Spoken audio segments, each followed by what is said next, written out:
Hey, it's Dorleen and welcome to my channel. So if you watched my earlier video, I did promise that I would do a film on how I created the actual paper mug. So the bread base mug, I actually uploaded this onto Design Space, but as I look at the image, it probably is very easy to create just using basic shapes and some welding and slicing type tools within Design Space. So the first thing I did is when I uploaded the actual mug, then I had to grab a line, which is in basic shapes, put it over to the center of where that mug, where I'm going to be folding it. I adjusted the height, and then what I did is I selected both the line and the mug and hit attach. And so that's how it will score on the mug when you put it through the make it process.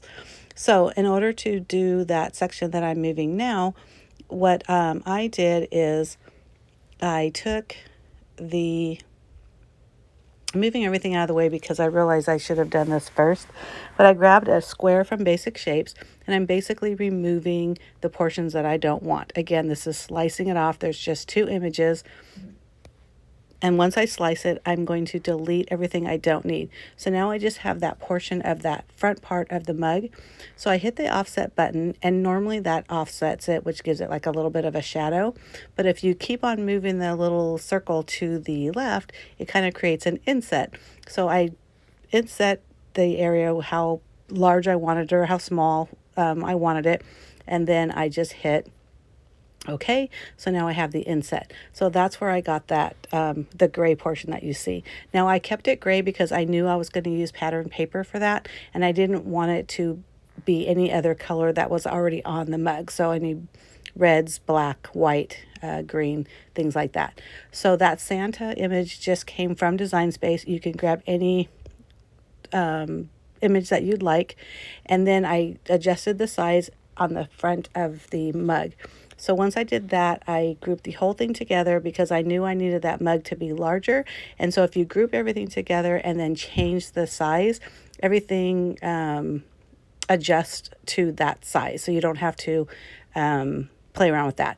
So once I hit make it, the reason why I'm showing you the matte is because a lot of these, except for the red, are just very small portion of each color. So I do this a lot, which I didn't do with this project, but if you have scrap pieces, you can put them all on one mat. Check out my other videos with my Cricut, and it shows how you can do that.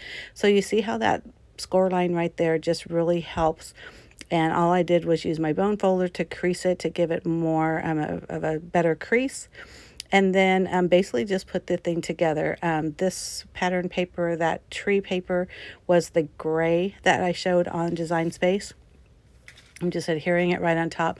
What I like to do is I put my finger between both pieces of paper, so that way the adhesive just doesn't automatically stick to the other base paper. And once I know the placement, then I will release my fingers and then just press down and burnish that paper onto the base.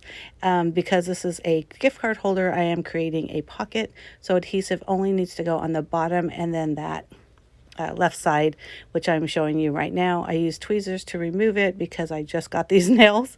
Even though they're not long, they're long for me. But so I just use the tweezers to release that backing paper, and then just burnish it with my bone folder again, and there's the pocket. So usually when I have pieces like this on one image, I create the image separately on a mat or on a different area, and then when I apply it onto the base, I just basically take one piece at a time, like building a puzzle. I've done it before where I've just kind of had them scattered, and I guessed did not work well for me. A lot of times I put the glue on the wrong side. So when I compared the image to the image on the Design Space, I realized that there was just a slight gap between each of the pieces. So when you look at the final Santa, it looks like he's got just little black lines between each of the areas. So once I made it, I realized, ooh, I do not like how big that Santa turned out. So I go back to Design Space and I adjust the size, and I like it so much better. Now another thing I realized is I really wanted a layer inside the mug because it just was too much red for me. So basically I did the exact same thing like I did with the inset on that front, but I did the same thing on the the image part on the right, the part of the mug that has the handle. And I basically just, did the slice tool again with a square, got rid of what I needed, and I only wanted the portion. I didn't need a full sheet, but if you felt like you needed a full sheet, that's fine. I just did the whole full sheet first, and then I did another square to slice off the bottom. But there it is with the smaller Santa, and I love it so much more. I hope you like it, and I hope you agree. Give me a thumbs up. Don't forget to hit subscribe, and I will see you later. Thanks again for watching. If you have any questions or comments, please leave them below. I'll be more than happy to answer any questions. Thanks for watching. Bye.